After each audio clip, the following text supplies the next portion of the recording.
آج ہمارا مسئلہ یہ ہے کہ بہت سے رشتے، بہت سے لوگ، بہت سے اپنے، بہت سے پیارے، ہم ان کی محبت اور ان کی چاہت اور بہت سے رشتوں سے اس وجہ سے ہاتھ دھو دیتے ہیں کہ ان میں جب ہم کسی سے تعلق لگاتے ہیں، کسی سے اپنا رشتہ بناتے ہیں، اس وقت ہم کو اس میں بڑی خوبیاں نظر آتی ہیں، بڑی کوالٹیاں نظر آتی ہیں، لیکن جب ہم کسی شخص کو چھوڑنا ہو، کسی شخص سے تعلق کاٹنا ہو، اس وقت شخص وہی ہوتا ہے، اس کی خوبیاں بھی وہی ہوتی ہیں، لیکن ہم خوبیوں کو اگنور کر کے ہمیں پھر اس کی خامیاں نظر آنی شروع ہو جاتی ہیں۔ اس لیے جب بھی کسی سے تعلق بنانا ہو یا کسی کو اپنا دوست بنانا ہو یا کسی سے کوئی بھی رشتہ جوڑنا ہو، اس وقت اس شخص کو اس کی خوبیوں کو ہی نہ صرف دیکھا جائے بلکہ ساتھ ساتھ اس کی خامیوں کو بھی دیکھا جائے، شخص کو قبول کیا جائے اس کی غلطیوں کے ساتھ اور اس کی خوبیوں کے ساتھ، اس کی خامیوں اور خوبیوں دونوں کو ساتھ اس کو قبول کیا جائے۔ اور آج ایک اور مسئلہ ہے،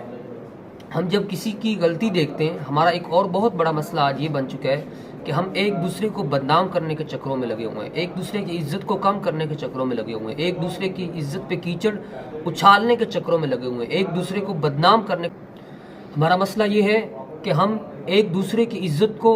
اس کے اوپر کیچڑ اچھالنے میں لگے ہوئے ہیں، ایک دوسرے کو بدنام کرنے میں لگے ہوئے ہیں۔ ہم چاہتے ہیں یہ میرا دوست، میرا بھائی، یہ میرا محلے دار، یہ میرا کلیگ، اس کو بدنام ہونا چاہیے، یہ کیوں اچھے وہ عزت کیوں پا رہا ہے، یہ وہ اعلیٰ عہدوں پہ کیوں جا رہا ہے، اس کو بدنام ہونا چاہیے، اس کو عزت کیوں مل رہی ہے۔ مسلمانی اس کا نام نہیں ہے سر، مسلمان یہ نہیں ہوتا، مسلمان تو ایک دوسرے کی عزت کا رکھوالا ہوتا ہے، ایک دوسرے کے عیبوں پہ پردے ڈالنے والا ہوتا ہے، ایک دوسرے کے رازوں پہ پردے ڈالنے والا ہوتا ہے۔ اللہ رب العزت کا بھی یہی قانون ہے، اللہ بھی اس بندے کو پسند فرماتے ہیں جو دوسرے کے رازوں پہ پردے ڈالتا ہے، دوسرے کو بدنام نہیں کرتا، اس کو محفل میں اس کی عزت کا جنازہ نہیں نکالتا بلکہ اس کی عزت کی حفاظت کرتا ہے۔ ہاں اگر اس میں کوئی غلطی ہے اس کو سمجھاتا ہے لیکن اس کو بدنام نہیں کرتا۔ اللہ کو بھی وہی بندہ پسند ہے جو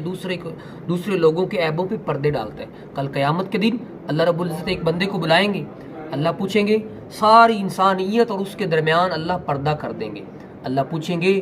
میں سب کے سامنے تجھ سے نہیں پوچھوں گا بلکہ ایک پردے میں تم سے پوچھوں گا، بتا میرے بندے یہ گناہ تم سے ہوا تھا؟ وہ کہے گا ہاں اللہ یہ بھی ہوا تھا۔ اللہ پوچھیں گے یہ غلطی بھی تم نے کی تھی؟ کہے گا ہاں یہ بھی ہوا تھا۔ اللہ کہیں گے یہ خطا بھی ہوئی تھی؟ کہے گا ہاں یہ بھی ہوئی تھی۔ اللہ کہیں گے تجھ سے گناہ ہوا تھا، دنیا کے اندر جب تو تھا نا، تیرے ایک بھائی سے، تیرے محلے کی کسی بیوہ سے، تیرے کسی دوست سے کوئی غلطی ہوئی، اس سے کوئی خطا ہوئی، تم نے اس کو بدنام نہیں کیا تھا، تم نے اس کو سرے بازار اس کی عزت کے جنازے نہیں نکالے تھے، اس کے نام کی پوسٹیں بنا کے شیئر نہیں کی تھی، اس کے نام کی ویڈیوز بنا کر شیئر نہیں کی تھی، بلکہ تم نے اس کے رازوں پہ پردے ڈالے تھے، اس کے عیبوں کو چھپا کے رکھا تھا۔ آج تم سے تو بندہ ہو کے اگر اتنا رحم دل ہو سکتا ہے، اس کے عیبوں پہ پردے ڈال سکتا ہے، میں ساری کائنات کا مالک ہو کے، ساری کائنات کا خالق ہو کے کیا تیرے گناہوں کو معاف نہیں کر سکتا؟ اللہ کہیں گے جا، میں نے بھی کسی کو بتایا ہی نہیں، تیرے گناہوں پہ پردے ڈالتا ہوں اور سب خطاؤں کو معاف کر کے تجھے جنت کا مالک بناتا ہوں۔ تو اللہ کا بھی